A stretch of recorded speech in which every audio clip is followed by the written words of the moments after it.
ಶಾಂತಿ. ಮುರುಳಿಯ ದಿನಾಂಕ 29/4/2026. ಪ್ರಾತಃ ಮುರುಳಿ ಬಾಬ್ದಾದ ಮಧುಬನ. ತಂದೆ ತಿಳಿಸುತ್ತಾರೆ, ಮಧುರ ಮಕ್ಕಳೇ, ಪತಿತ ಜಗತ್ತಿನ ಜೊತೆ ಸಂಬಂಧವನ್ನು ಮುರಿದು ಒಬ್ಬ ತಂದೆಯ ಜೊತೆ ಬುದ್ಧಿಯೋಗವನ್ನು ಜೋಡಿಸಿದಾಗ ಮಾಯೆಯಿಂದ ಸೋಲಲು ಸಾಧ್ಯವಾಗುವುದಿಲ್ಲ. ಪ್ರಶ್ನೆ: ಸಮರ್ಥ ತಂದೆ ಜೊತೆಯಲ್ಲಿದ್ದರೂ ಸಹ ಯಜ್ಞದಲ್ಲಿ ಅನೇಕ ವಿಘ್ನಗಳು ಯಾಕೆ ಬರುತ್ತವೆ? ಕಾರಣವೇನು? ಉತ್ತರ: ಈ ವಿಘ್ನಗಳಂತೂ ಡ್ರಾಮಾನುಸಾರವಾಗಿ ಬರಲೇಬೇಕಾಗಿದೆ. ಏಕೆಂದರೆ ಯಾವಾಗ ಯಜ್ಞದಲ್ಲಿ ಅಸುರರ ವಿಘ್ನಗಳು ಬೀಳುತ್ತವೆ ಆಗಲೇ ಪಾಪದ ಕೊಡ ತುಂಬುವುದು, ಅಸುರರ ಪಾಪದ ಕೊಡ ತುಂಬುವುದು. ಇದರಲ್ಲಿ ಬಾಬಾರವರು ಏನೂ ಮಾಡಲು ಸಾಧ್ಯವಿಲ್ಲ. ಇದಂತೂ ಡ್ರಾಮಾದಲ್ಲಿ ನಿಗದಿಯಾಗಿದೆ. ವಿಘ್ನಗಳು ಬರಲೇಬೇಕಾಗಿದೆ. ಆದರೆ ವಿಘ್ನಗಳಿಂದ ತಾವು ಹೆದರಬೇಡಿ, ತಾವು ಗಾಬರಿ ಆಗಬೇಡಿ. ಗೀತೆ: ಕೌನ್ ಹೇ ಮಾತಾ ಕೌನ್ ಹೇ ಪಿತಾ, ತಂದೆ ತಾಯಿ ಯಾರಾಗಿದ್ದಾರೆ? ಓಂ ಶಾಂತಿ. ಮಕ್ಕಳು ಬೇಹದ್ದಿನ ತಂದೆಯ ಆಜ್ಞೆಯನ್ನು ಕೇಳಿದ್ದೀರಾ? ಏನು ಜಗತ್ತಿನ ಮಮ್ಮ ಬಾಬಾ ಇದ್ದಾರೆ, ಏನು ನಿಮ್ಮ ಸಂಬಂಧವಿದೆ, ಅದೆಲ್ಲವೂ ಸಹ ದೇಹದ್ದಾಗಿದೆ, ದೇಹದ ಜೊತೆಗೆ. ಏಕೆಂದರೆ ದೇಹದ ಜೊತೆ ಮೊಟ್ಟ ಮೊದಲು ತಾಯಿಯ ಸಂಬಂಧ ಮತ್ತು ತಂದೆಯ ಸಂಬಂಧವಿರುವುದು. ಅನಂತರ ಬಾಯಿ, ಬಂಧು, ಸಹೋದರ, ಬಂಧುಗಳು ಅವರೆಲ್ಲರೂ ಬರ್ತಾರೆ. ಅಂದಾಗ ಬೇಹದ್ದಿನ ತಂದೆಯ ಮಾತಾಗಿದೆ, ಈ ಜಗತ್ತಿನಲ್ಲಿ ನಿಮ್ಮ ಯಾರೆಲ್ಲ ತಂದೆ ತಾಯಿ ಸಂಬಂಧಿಕರು ಮುಂತಾದವರಿದ್ದಾರೆ ಅವರಿಂದ ಬುದ್ಧಿಯ ಯೋಗವನ್ನು ಮುರಿಯಿರಿ. ಅಂದರೆ ಮರೆತು ಬಿಡಿ, ದೇಹದಾರಿಗಳನ್ನು ನೆನಪು ಮಾಡಬೇಡಿ. ಈ ಜಗತ್ತಿನ ಜೊತೆ ಸಂಬಂಧವನ್ನು ಇಟ್ಟುಕೊಳ್ಳಬೇಡಿ. ಏಕೆಂದರೆ ಇದೆಲ್ಲ ಕಲಿಯುಗಿ ಚೀಚಿ ಸಂಬಂಧಗಳು. ಜಗತ್ತು ಅಂದರೆ ಅರ್ಥ ಪ್ರಪಂಚ. ಈ ಪತಿತ ಪ್ರಪಂಚದ ಜೊತೆ ಬುದ್ಧಿಯೋಗವನ್ನು ಮುರಿದು ಒಬ್ಬ ತಂದೆಯ ಜೊತೆ ಜೋಡಣೆ ಮಾಡಿದಾಗ ಹೊಸ ಜಗತ್ತಿನ ಜೊತೆಯಲ್ಲೂ ಜೋಡಿಸುತ್ತೀರಾ. ಏಕೆಂದರೆ ಈಗ ನೀವೆಲ್ಲರೂ ನನ್ನ ಬಳಿ ಬರಬೇಕಂತ ತಂದೆ ಹೇಳುತ್ತಾರೆ. ಕೇವಲ ಸಂಬಂಧ ಜೋಡಿಸುವ ಮಾತಾಗಿದೆ, ಬೇರೆ ಯಾವುದೇ ಮಾತಿಲ್ಲ, ಬೇರೆ ಯಾವುದೇ ಕಷ್ಟ ಇಲ್ಲ. ಸಂಬಂಧ ಜೋಡಿಸುವುದು ಯಾರು? ಯಾರೇ ಜೋಡಿಸ್ತಾರೆ ಅವರಿಗೆ ಡೈರೆಕ್ಷನ್ ಸಿಗತ್ತೆ. ಆತ ಜೋಡೆಂಗೆ ವೋ ಜಿನ್ಕೋ ಡೈರೆಕ್ಷನ್ ಮಿಲ್ತಾ. ಯಾರಿಗೆ ಡೈರೆಕ್ಷನ್ ಸಿಗತ್ತೆ, ಮಾರ್ಗದರ್ಶನ ಸಿಗತ್ತೆ, ಅವರು ಜೋಡಿಸುತ್ತಾರೆ ಬಾಬರವರ ಜೊತೆ ಸಂಬಂಧ. ಸತ್ಯಯುಗದಲ್ಲಿ ಮೊದಲ ಸಂಬಂಧ ಚೆನ್ನಾಗಿರುತ್ತೆ, ಸತೋ ಪ್ರಧಾನವಾಗಿರುತ್ತೆ. ಅನಂತರ ಕೆಳಗೆ ಇಳಿಯುತ್ತಾ ಬರುತ್ತೀರಾ. ಆಮೇಲೆ ಸುಖದ ಸಂಬಂಧ ಏನಿರುತ್ತೆ, ನಿಧಾನವಾಗಿ ಅದು ಕಡಿಮೆ ಆಗುತ್ತಾ ಹೋಗುವುದು. ಈಗಂತೂ ಬಿಲ್ಕುಲ್ ಈ ಹಳೆಯ ಪ್ರಪಂಚದ ಜೊತೆ ಸಂಬಂಧ ಮುರಿಯಬೇಕು. ಬಾಬಾ ಹೇಳುತ್ತಾರೆ, ನನ್ನ ಜೊತೆ ಸಂಬಂಧ ಜೋಡಿಸಿರಿ, ಶ್ರೀಮತದಂತೆ ನಡೆಯಿರಿ. ಏನೆಲ್ಲ ದೇಹದ ಸಂಬಂಧಗಳಿವೆ ಆ ಎಲ್ಲವನ್ನು ಬಿಟ್ಟು ಬಿಡಿ. ವಿನಾಶವಂತೂ ಆಗಲೇಬೇಕು. ಮಕ್ಕಳು ತಿಳಿದುಕೊಂಡಿದ್ದೀರಾ? ಯಾವ ತಂದೆಗೆ ಪರಂಪಿತ ಪರಮಾತ್ಮ ಎಂದು ಹೇಳಲಾಗುವುದು ಅವರು ಸಹ ಡ್ರಾಮಾನುಸಾರವಾಗಿ ಸರ್ವಿಸ್ ಮಾಡುತ್ತಿದ್ದಾರೆ. ಅವರು ಸಹ ಡ್ರಾಮಾದ ಬಂಧನದಲ್ಲಿ ಬಂಧಿತರಾಗಿದ್ದಾರೆ. ಮನುಷ್ಯರಂತೂ ತಿಳಿದುಕೊಳ್ಳುತ್ತಾರೆ ಭಗವಂತ ಸರ್ವಶಕ್ತಿವಂತ ಆಗಿದ್ದಾರೆ ಎಂದು. ಹೀಗೆ ಶ್ರೀಕೃಷ್ಣನಿಗೂ ಸಹ ಸರ್ವಶಕ್ತಿವಂತ ಎಂದು ಹೇಳುತ್ತಾರೆ. ಅವರಿಗೆ ಸ್ವದರ್ಶನ ಚಕ್ರವನ್ನು ಕೊಟ್ಟಿದ್ದಾರೆ. ತಿಳಿದುಕೊಳ್ಳುತ್ತಾರೆ ಚಕ್ರದಿಂದ ಕತ್ತನ್ನು ಕತ್ತರಿಸುತ್ತಾರೆ ಎಂದು. ಆದರೆ ಇದನ್ನು ತಿಳಿದುಕೊಳ್ಳುವುದಿಲ್ಲ. ದೇವತೆಗಳು ಹಿಂಸೆಯ ಕೆಲಸವನ್ನು ಹೇಗೆ ಮಾಡುತ್ತಾರೆ? ದೇವತೆಗಳು ಹಿಂಸೆಯ ಕೆಲಸವನ್ನಂತೂ ಮಾಡುವುದಿಲ್ಲ. ದೇವತೆಗಳಿಗಾಗಿ ಹೇಳಲಾಗುವುದು ಅಹಿಂಸಾ ಪರಮೋ ಧರ್ಮಿಗಳು ಎಂದು. ಸತ್ಯಯುಗದಲ್ಲಿ ಅಹಿಂಸಾ ಪರಮೋ ಧರ್ಮವಿತ್ತು. ಅವರಲ್ಲಿ ಹಿಂಸೆ ಎಲ್ಲಿಂದ ಬಂತು? ಯಾರಿಗೇನು ಬರುತ್ತೆ ಅದನ್ನು ಕುಳಿತು ಬರೆದಿದ್ದಾರೆ. ಎಷ್ಟು ಧರ್ಮದ ಗ್ಲಾನಿ ಮಾಡಿದ್ದಾರೆ. ತಂದೆ ಹೇಳುತ್ತಾರೆ, ಈ ಶಾಸ್ತ್ರಗಳಲ್ಲಿ ಸತ್ಯವಂತೂ ಬಿಲ್ಕುಲ್ ಇಟ್ಟಲ್ಲಿ ಉಪ್ಪಾಕದಷ್ಟೇ ಇದೆ. ಇದು ಸಹ ಬರೆಯಲಾಗಿದೆ. ರುದ್ರ ಜ್ಞಾನ ಯಜ್ಞವನ್ನು ರಚಿಸಿದ್ದರು. ಅದರಲ್ಲಿ ಅಸುರರು ವಿಘ್ನಗಳನ್ನು ಹಾಕುತ್ತಿದ್ದರು. ಅಬಲೆಯರ ಮೇಲೆ ಅತ್ಯಾಚಾರವಾಗುತ್ತಿತ್ತು. ಅದಂತೂ ಕರೆಕ್ಟಾಗಿ ಬರೆದಿದ್ದಾರೆ. ಈಗ ನೀವು ತಿಳಿದುಕೊಂಡಿದ್ದೀರಾ ಶಾಸ್ತ್ರಗಳಲ್ಲಿ ಸತ್ಯ ಏನಿದೆ, ಸುಳ್ಳೇನಿದೆ ಎಂದು.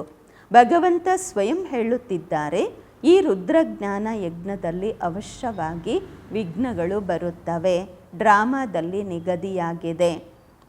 ಈ ರೀತಿಯೆಲ್ಲ ಪರಮಾತ್ಮ ಜೊತೆಯಲ್ಲಿದ್ದಾರೆ ಮತ್ತು ವಿಘ್ನಗಳನ್ನು ದೂರ ಮಾಡಬೇಕಲ್ವಾ ಅಂತ ಅಲ್ಲ. ಇದರಲ್ಲಿ ತಂದೆ ಏನು ಮಾಡ್ತಾರೆ, ಡ್ರಾಮಾದಲ್ಲಿ ಇದೆಲ್ಲ ನಡೀಲೇಬೇಕಾಗಿದೆ.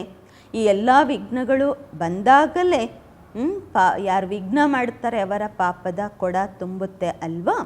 ತಂದೆ ತಿಳಿಸುತ್ತಾರೆ, ಡ್ರಾಮಾದಲ್ಲಿ ಏನೆಲ್ಲ ನಿಗದಿಯಾಗಿದೆ ಅದೇ ಆಗುವುದು. ಅಸುರರ ವಿಘ್ನಗಳು ಅವಶ್ಯವಾಗಿ ಬರುತ್ತವೆ. ತಮ್ಮ ರಾಜಧಾನಿಯನ್ನು ಸ್ಥಾಪನೆಯಾಗುತ್ತಿದೆ.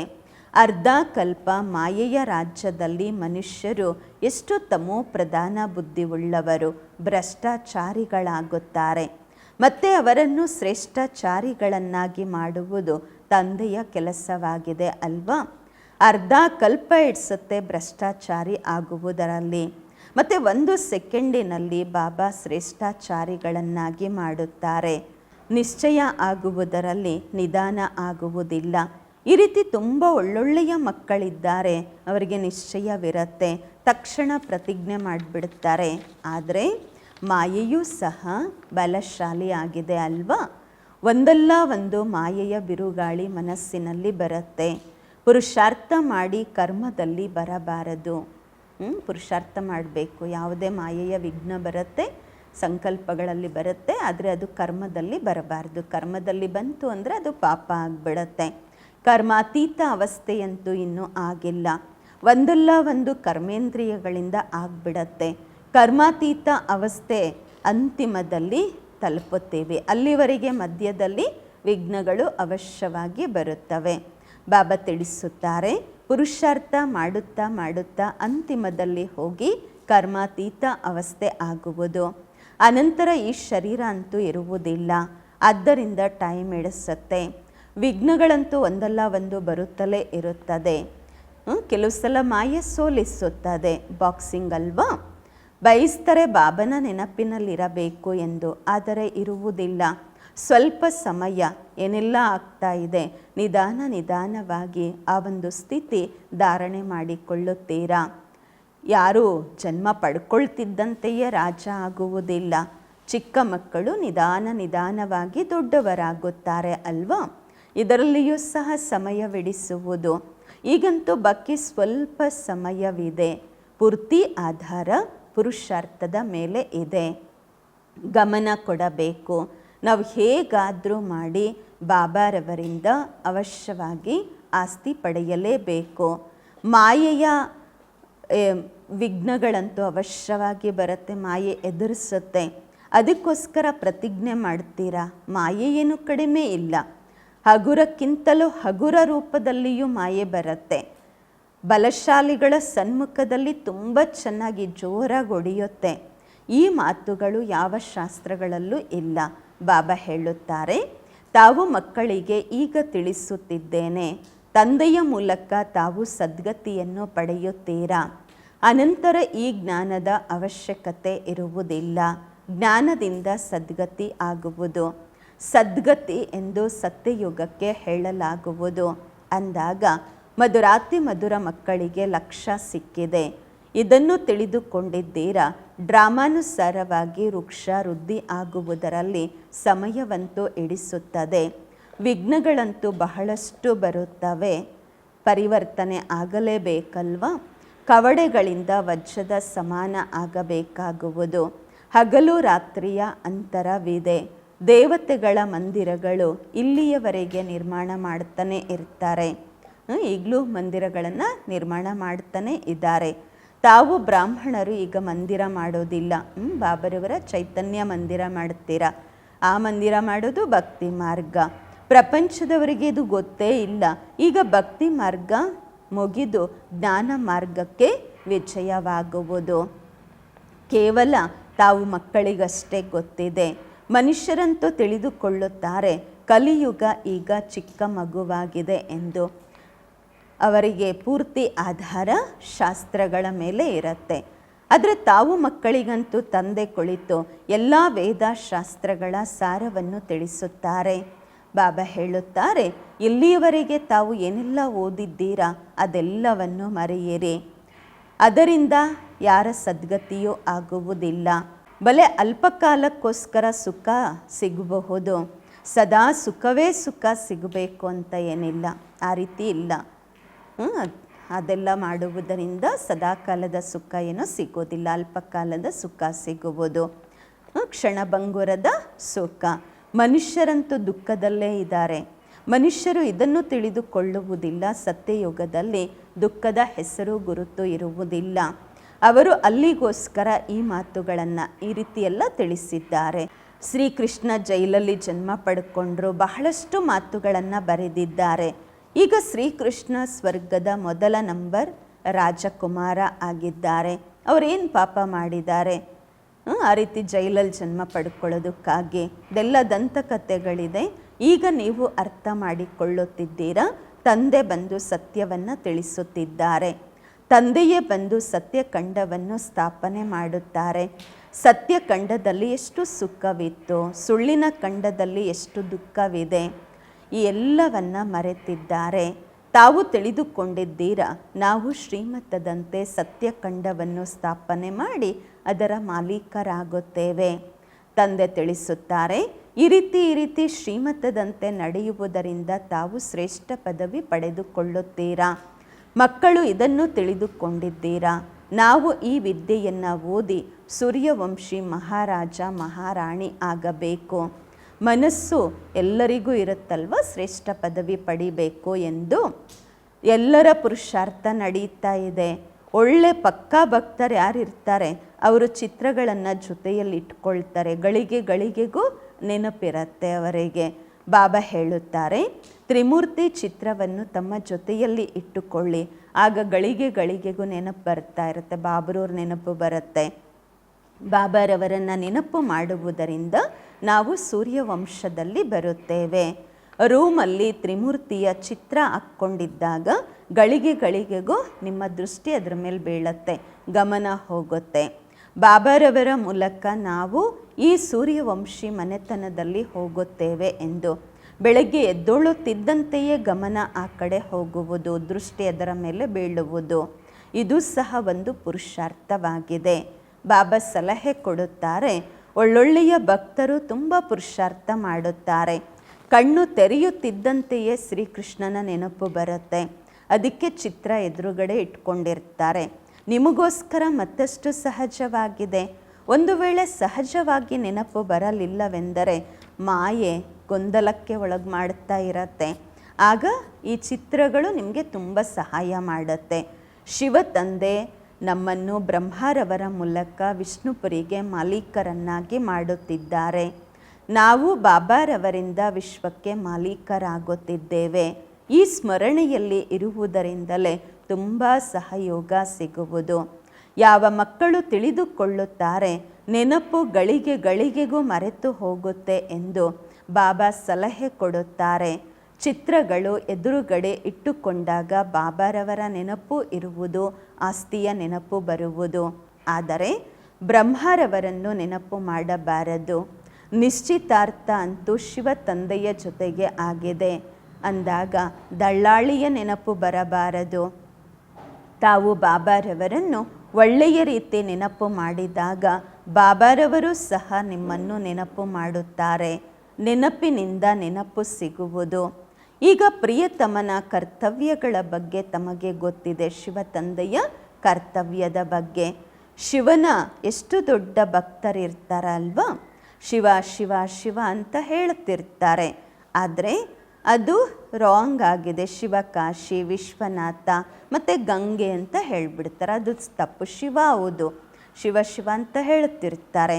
ಮತ್ತು ಶಿವಕಾಶಿ, ವಿಶ್ವನಾಥ, ಗಂಗೆ ಇಷ್ಟೆಲ್ಲ ಹೇಳಿಬಿಡ್ತಾರೆ. ನೀರಿನ ದಡದಲ್ಲಿ ಹೋಗಿ ಕುಳಿತುಕೊಳ್ತಾರೆ. ಈ ರೀತಿ ತಿಳ್ಕೊಳ್ಳೋದಿಲ್ಲ. ಜ್ಞಾನಸಾಗರ ಭಗವಂತ ಆಗಿದ್ದಾರೆ. ಬನಾರಸ್ಸಲ್ಲಿ ತುಂಬ ಜನ ಫಾರಿನರ್ಸು ನೋಡಲಿಕ್ಕೆ ಹೋಗ್ತಾರೆ. ದೊಡ್ಡ ದೊಡ್ಡ ಘಾಟ್ ಇದೆ. ಎಲ್ಲರ ತಂದೆಯ ಮಂದಿರ ಎಲ್ಲರನ್ನ ಸೆಳೆಯುತ್ತೆ. ಎಲ್ಲರೂ ಅವ್ರ ಬಳಿ ಹೋಗ್ತಾರೆ. ಮಂದಿರ ಅಂತೂ ಯಾರ ಬಳಿ ಹೋಗಲ್ಲ ಅಲ್ವಾ, ಮಂದಿರದಲ್ಲೇ ಅವ್ರು ಹೋಗ್ತಾರಲ್ವ, ಮಂದಿರದ ಬಳಿ. ಮಂದಿರ ದೇವತೆಗಳದ್ದೂ ಕೂಡ ಇರುತ್ತೆ ಅಲ್ವಾ, ದೇವತೆಗಳನ್ನು ಕೂಡ ಸೆಳೆಯುತ್ತೆ ಮಂದಿರಗಳು, ಎಲ್ಲರನ್ನ ದೇವತೆಗಳ ಮಂದಿರಗಳು ಸೆಳೆಯುತ್ತೆ. ಶುಭಾಬರವರ ಮಂದಿರವೂ ಸೆಳೆಯುತ್ತೆ. ನಂಬರ್ 1 ಆಗಿದೆ ಶುಭಾಬರವರ ಮಂದಿರ. ಅನಂತರ ಸೆಕೆಂಡ್ ನಂಬರಲ್ಲಿ ಬ್ರಹ್ಮ ವಿಷ್ಣು ಬ್ರಹ್ಮ ಸರಸ್ವತಿ ವಿಷ್ಣು, ವಿಷ್ಣುವಿನಿಂದ ಮತ್ತೆ ಬ್ರಾಹ್ಮಣರಿಂದ ವಿಷ್ಣುಪ್ರಿಯ ದೇವತೆಗಳು, ವಿಷ್ಣುಪ್ರಿಯ ದೇವತೆಗಳಿಂದ ಬ್ರಾಹ್ಮಣರು. ಈಗ ನಿಮ್ಮ ವ್ಯಾಪಾರವೇ ಇದಾಗಿದೆ, ನಾವೇ ದೇವತೆಗಳಾಗುತ್ತಿದ್ದೇವೆ ಅಂದಾಗ ಬೇರೆಯವರಿಗೂ ಸಹ ಮಾರ್ಗ ತೋರಿಸಬೇಕು. ಎಲ್ಲರೂ ಕಾಡಿನಲ್ಲಿ ಕರೆದುಕೊಂಡು ಹೋಗುವವರಾಗಿದ್ದಾರೆ. ನೀವು ಕಾಡಿನಿಂದ ಹೊರ ತೆಗೆದು ತೋಟದಲ್ಲಿ, ಹೂತೋಟದಲ್ಲಿ ಕರೆದುಕೊಂಡು ಹೋಗುತ್ತೀರಾ. ಶಿವ ತಂದೆ ಬಂದು ಮುಳ್ಳುಗಳನ್ನು ಹೂಗಳನ್ನಾಗಿ ಮಾಡುತ್ತಾರೆ. ಅಂದರೆ ಎಲ್ಲರೂ ಕಲಿಯುಗದಲ್ಲೇ ಕರ್ಕೊಂಡು ಹೋಗ್ತಾರೆ. ಆದರೆ ಬಾಬರವರ ಜ್ಞಾನ ಕೊಟ್ಟು ನಾವು ಮಕ್ಕಳು ಸತ್ಯಯುಗದಲ್ಲಿ ಕರ್ಕೊಂಡು ಹೋಗ್ತೀವಿ. ತಾವು ಈ ವ್ಯಾಪಾರ ಮಾಡಬೇಕು. ಈ ಮಾತುಗಳನ್ನು ತಾವೇ ತಿಳಿದುಕೊಂಡಿದ್ದೀರಾ. ಯಾರೂ ರಾಜ ರಾಣಿಯರಂತೂ ಇಲ್ಲ ತಾವು ತಿಳಿಸಲು. ಗಾಯನವೂ ಇದೆ ಪಾಂಡವರಿಗೆ 3 ಹೆಜ್ಜೆ ಭೂಮಿಯೂ ಕೂಡ ಸಿಗಲಿಲ್ಲ ಎಂದು. ಬಾಬಾ ಸಮರ್ಥವಾಗಿದ್ದಾರೆ ಅಂದಾಗ ಬಾಬರವರು ವಿಶ್ವದ ರಾಜ್ಯ ಭಾಗ್ಯವನ್ನು ಕೊಡುತ್ತಿದ್ದಾರೆ. ಈಗಲೂ ಕೂಡ ಅದೇ ಪಾತ್ರ ನಡೀತಾ ಇದೆ ಅಲ್ವಾ. ಬಾಬಾ ಗುಪ್ತವಾಗಿದ್ದಾರೆ. ಶ್ರೀಕೃಷ್ಣನಿಗಂತೂ ಯಾವುದೇ ವಿಘ್ನ ಬರುವುದಿಲ್ಲ. ಈಗ ತಂದೆ ಬಂದಿದ್ದಾರೆ, ತಂದೆಯಿಂದ ಆಸ್ತಿ ಪಡೆಯಬೇಕು. ಇದಕ್ಕಾಗಿ ಪರಿಶ್ರಮ ಪಡಲೇಬೇಕು. ದಿನ ಪ್ರತಿದಿನ ಹೊಸ ಹೊಸ ಪಾಯಿಂಟ್ಸು ಬರುತ್ತಿರುತ್ತವೆ. ನೋಡಲಿಕ್ಕೆ ಕೆಲವರು ಬರ್ತಾರೆ, ಪ್ರದರ್ಶನಿಯಲ್ಲಿ ತಿಳಿಸುವುದರಿಂದ ಒಳ್ಳೆಯ ಪ್ರಭಾವ ಬೀಳತ್ತೆ. ಬುದ್ಧಿಯಿಂದ ಕೆಲಸ ತೆಗೆದುಕೊಳ್ಳಬೇಕು. ಪ್ರದರ್ಶನಿಯಿಂದ ಒಳ್ಳೆಯ ಪ್ರಭಾವ ಬೀಳುತ್ತಾ ಅಥವಾ ಪ್ರೊಜೆಕ್ಟರ್ ಸೇವೆಯಿಂದಲ್ಲ. ಪ್ರದರ್ಶನಿಯಲ್ಲಿ ತಿಳಿಸುವುದರಿಂದ ಮುಖ ನೋಡಿ ತಿಳಿಸಬಹುದಾಗಿದೆ.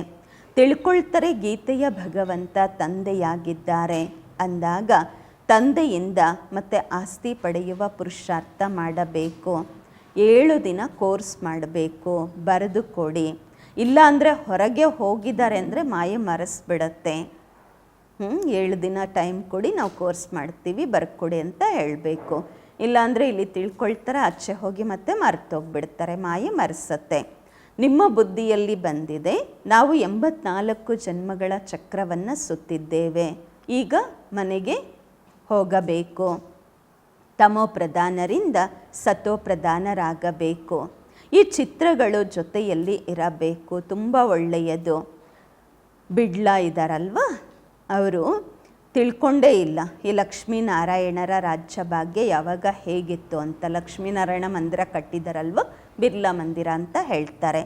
ತಮಗೆ ಗೊತ್ತು, ತಮಗೆ ಬಹಳ ಖುಷಿ ಆಗತ್ತೆ, ಗೊತ್ತಿರೋದ್ರಿಂದ ಖುಷಿ ಆಗತ್ತೆ.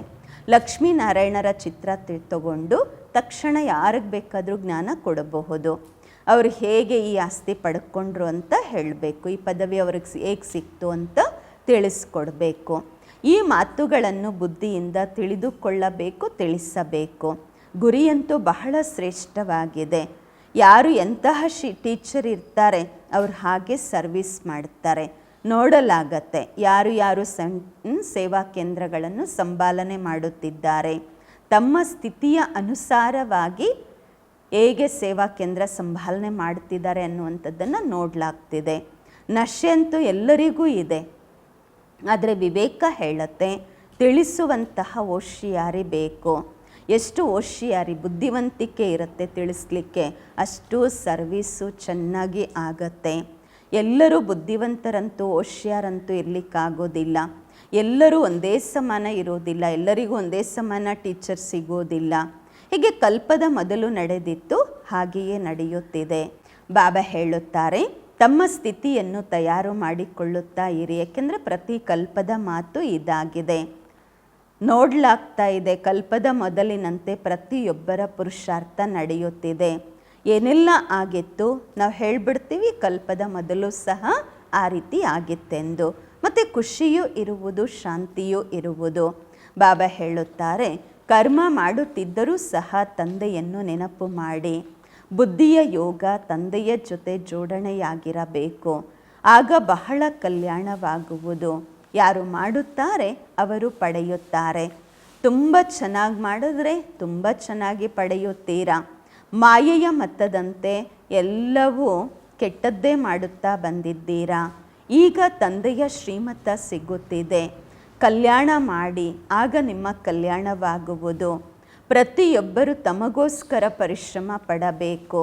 ಯಾರು ಹೇಗೆ ಮಾಡುತ್ತೀರಾ ಹಾಗೆ ಪಡೆದುಕೊಳ್ಳುತ್ತೀರಾ ಅಂದಾಗ ನಾವು ಯಾಕೆ ಯೋಗ ಮಾಡುತ್ತಾ ಸರ್ವಿಸ್ ಮಾಡಬಾರದು? ಯೋಗದಿಂದ ಆಯುಷ್ಯು ಹೆಚ್ಚುವುದು. ನೆನಪಿನ ಯಾತ್ರೆಯಿಂದ ನಿರೋಗಿಗಳಾಗಬೇಕು ಅಂದಾಗ ಯಾಕೆ ನಾವು ಬಾಬಾರವರ ನೆನಪಿನಲ್ಲಿ ಇರಬಾರದು? ಯಥಾರ್ಥ ಮಾತಿದೆ ಅಂದಾಗ ಯಾಕೆ ನಾವು ಪ್ರಯತ್ನ ಪಡಬಾರದು? ಜ್ಞಾನವಂತೂ ಬಿಲ್ಕುಲ್ ಸಹಜವಾಗಿದೆ. ಚಿಕ್ಕ ಮಕ್ಕಳು ಸಹ ತಿಳಿದುಕೊಳ್ಳುತ್ತಾರೆ ಮತ್ತು ತಿಳಿಸುತ್ತಾರೆ. ಆದರೆ ಅವರು ಯೋಗಿಗಳಾಗಿರೋದಿಲ್ಲ. ಚಿಕ್ಕ ಮಕ್ಕಳ ಜ್ಞಾನ ಇರುತ್ತೆ, ಆದರೆ ಬಾಬ್ರವರ ನೆನಪಿರೋದಿಲ್ಲ ಅಲ್ವಾ? ಇದಂತೂ ಪಕ್ಕಾ ಮಾಡಿಸಬೇಕು, ತಂದೆಯನ್ನು ನೆನಪು ಮಾಡಿ ಎಂದು. ಯಾರು ತಿಳಿದುಕೊಳ್ಳುತ್ತಾರೆ ಗಳಿಗೆ ಗಳಿಗೆಗೂ ಮರೆತು ಹೋಗುತ್ತಾರೆ ಅಂದಾಗ ಚಿತ್ರ ಇಡಿ. ಆದರೂ ಚಿತ್ರ ಇಟ್ಟರು ಒಳ್ಳೆಯದು ಅಂತಾರೆ ಬಾಬಾ. ಚಿತ್ರ ನೋಡಿದ್ರೆ ಆದರೂ ನೆನಪಾಗತ್ತಲ್ವ? ಬೆಳಗ್ಗೆ ಬೆಳಗ್ಗೆ ಚಿತ್ರವನ್ನು ನೋಡುತ್ತಿದ್ದಂತೆಯೇ ನೆನಪು ಬರುತ್ತದೆ. ಶಿವ ತಂದೆಯಿಂದ ನಾವು ವಿಷ್ಣುಪುರಿಯ ಆಸ್ತಿ ಪಡೆಯುತ್ತಿದ್ದೇವೆ. ಈ ತ್ರಿಮೂರ್ತಿಯ ಚಿತ್ರ ಮುಖ್ಯವಾಗಿದೆ. ಇದರ ಅರ್ಥವನ್ನಂತೂ ತಾವು ಈಗ ತಿಳಿದುಕೊಂಡಿದ್ದೀರಾ. ಪ್ರಪಂಚದಲ್ಲಿ ಈ ರೀತಿ ತ್ರಿಮೂರ್ತಿಯ ಚಿತ್ರ ಬೇರೆ ಯಾರ ಬಳಿಯೂ ಇಲ್ಲ. ಇದಂತೂ ಬಿಲ್ಕುಲ್ ಸಹಜ ಮಾತಾಗಿದೆ. ನಾವು ಬರೀತೀವೋ ಬರೀದೇ ಇರ್ತೀವೋ, ಬಾಬಾ ಹೇಳ್ತಾರೆ ಇದಂತೂ ಎಲ್ಲರೂ ತಿಳ್ಕೊಂಡಿದ್ದಾರೆ. ಬ್ರಹ್ಮರವರ ಮೂಲಕ ಸ್ಥಾಪನೆ, ವಿಷ್ಣುವಿನ ಮೂಲಕ ಪಾಲನೆ. ಒಳ್ಳೆಯದು. ಮಧುರಾತಿ ಮಧುರ ಅಗಲಿ ಹೋಗಿ ಮರಳಿ ಸಿಕ್ಕಿರುವ ಮಕ್ಕಳ ಪ್ರತಿಯಾಗಿ ಮಾತ್ಪಿತಾ ಬಾಪ್ದಾದಾರವರ ನೆನಪು, ಪ್ರೀತಿ, ಬೆಳಗಿನ ವಂದನೆಗಳು. ಆತ್ಮಿಕ ಮಕ್ಕಳಿಗೆ ಆತ್ಮಿಕ ತಂದೆಯ ನಮಸ್ಕಾರಗಳು. ನಾವು ಆತ್ಮಿಕ ಮಕ್ಕಳಿಂದ ಆತ್ಮಿಕ ಮಾತ್ಪಿತಾ ಬಾಪ್ದಾದಾರವರಿಗೆ ನೆನಪು, ಪ್ರೀತಿ, ಬೆಳಗಿನ ವಂದನೆಗಳು ಹಾಗೂ ನಮಸ್ಕಾರಗಳು. ಧಾರಣೆಗಾಗಿ ಮುಖ್ಯ ಸಾರ ಫಸ್ಟ್ ಪಾಯಿಂಟ್ ಆಗಿದೆ. ಮಾಯೆಯ ಬಾಕ್ಸಿಂಗಲ್ಲಿ ಎಂದಿಗೂ ಸೋಲಬಾರದು. ಇದರ ಗಮನವಿಟ್ಟುಕೊಳ್ಳಬೇಕು. ಕಲ್ಪದ ಮೊದಲಿನ ಸ್ಮೃತಿಯಿಂದ ತಮ್ಮ ಸ್ಥಿತಿಯನ್ನು ತಯಾರು ಮಾಡಿಕೊಳ್ಳಬೇಕು.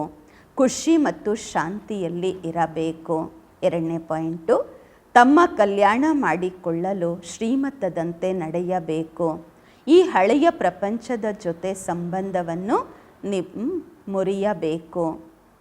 ಮಾಯೆಯ ಬಿರುಗಾಳಿಗಳಿಂದ ಬಚಾವಾಗಲು ಚಿತ್ರಗಳನ್ನು ಸನ್ಮುಖದಲ್ಲಿಟ್ಟುಕೊಂಡು ತಂದೆ ಮತ್ತು ಆಸ್ತಿಯನ್ನು ನೆನಪು ಮಾಡಬೇಕು. ವರದಾನ: ಮನನದ ಮೂಲಕ ತಂದೆಯ ಪ್ರಾಪರ್ಟಿ ಆಸ್ತಿಯನ್ನು ತಮ್ಮ ಆಸ್ತಿಯನ್ನಾಗಿ ಮಾಡಿಕೊಳ್ಳುವಂತಹ ದಿವ್ಯ ಬುದ್ಧಿವಂತರಾಗಿರಿ.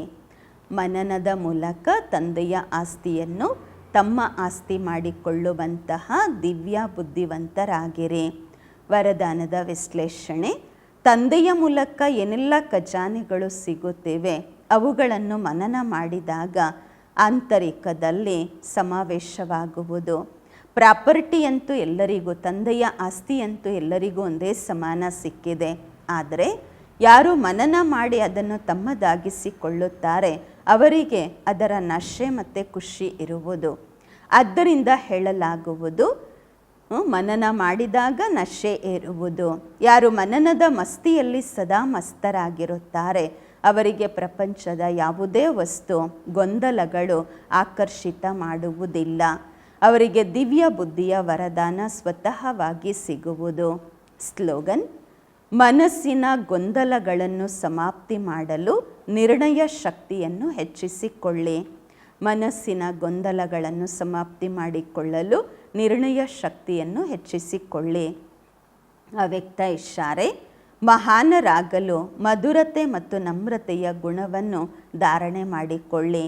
ಈ ರೀತಿ ತಿಳಿದುಕೊಳ್ಳಬೇಡಿ, ನಾವಂತೂ ಸದಾ ಬಾಗುತ್ತಲೇ ಇರುತ್ತೇವೆ. ಆದರೆ ನಮಗೆ ಯಾರು ಗೌರವನೇ ಕೊಡೋದಿಲ್ಲ, ಯಾರು ಬಾಗೋದೇ ಇಲ್ಲ, ಅಥವಾ ಸುಳ್ಳು ಹೇಳ್ತಾನೆ ಇರ್ತಾರೆ. ಯಾರು ಸುಳ್ಳು ಹೇಳ್ತಿರ್ತಾರೆ ಅವ್ರಿಗೆ ಮಾತ್ರ ಗೌರವ ಇರುತ್ತೆ. ಈ ರೀತಿ ತಿಳಿದುಕೊಳ್ಳಬೇಡಿ. ಅದು ಅಲ್ಪ ಕಾಲದಷ್ಟೇ. ಆದರೆ ತಾವು ದೂರಾಂದೇಶಿ ಬುದ್ಧಿ ಇಟ್ಟುಕೊಳ್ಳಿ. ಇಲ್ಲಿ ಎಷ್ಟು ನೀವು ಅನ್ಯರ ಮುಂದೆ ಬಾಗುತ್ತೀರಾ ಅಂದರೆ ಅರ್ಥ ನಮ್ರತೆಯ ಗುಣವನ್ನು ಧಾರಣೆ ಮಾಡಿಕೊಳ್ಳುತ್ತೀರಾ. ಪೂರ್ತಿ ಕಲ್ಪ ಸರ್ವ ಆತ್ಮರ ಮುಂದೆ ನಿಮ್ಮ ಮುಂದೆ ಸರ್ವ ಆತ್ಮರು ನಮನ ಮಾಡುತ್ತಾರೆ. ಸತ್ಯಯುಗ ತ್ರೇತಾಯುಗದಲ್ಲಿ ರಾಜರ ಗೌರವದಲ್ಲಿ ಕಾಂದಸೆ ನಹಿ ಲೇಕಿನ್ ಮನಸ್ಸೆ ಜುಕೆಂಗೆ ಅಂತಾರೆ ಬಾಬಾ. ಕತ್ತು ಬಾಗೋದಲ್ಲ, ಆದರೆ ಮನಸ್ಸಿನಿಂದ ಬಾಗಿರ್ತಾರೆ. ಮತ್ತು ದ್ವಾಪರ ಕಲಿಯುಗದಲ್ಲಿ ಕತ್ತು ಬಾಗುತ್ತಾರೆ, ಕತ್ತಿಂದ ಬಾಗ್ತಾರೆ, ತಲೆ ಬಾಗ್ತಾರೆ. ಸತ್ಯಯುಗ ತ್ರೇತಾಯುಗದಲ್ಲಿ ಮನಸ್ಸಿನಿಂದ ಗೌರವ ಕೊಡ್ತಾರೆ, ಬಾಗ್ತಾರೆ. ದ್ವಾಪರ ಕಲಿಯುಗದಲ್ಲಿ ತಲೆಬಾಗಿ ನಿಲ್ತಾರೆ ದೇವತೆಗಳ ಮುಂದೆ. ಓಂ ಶಾಂತಿ.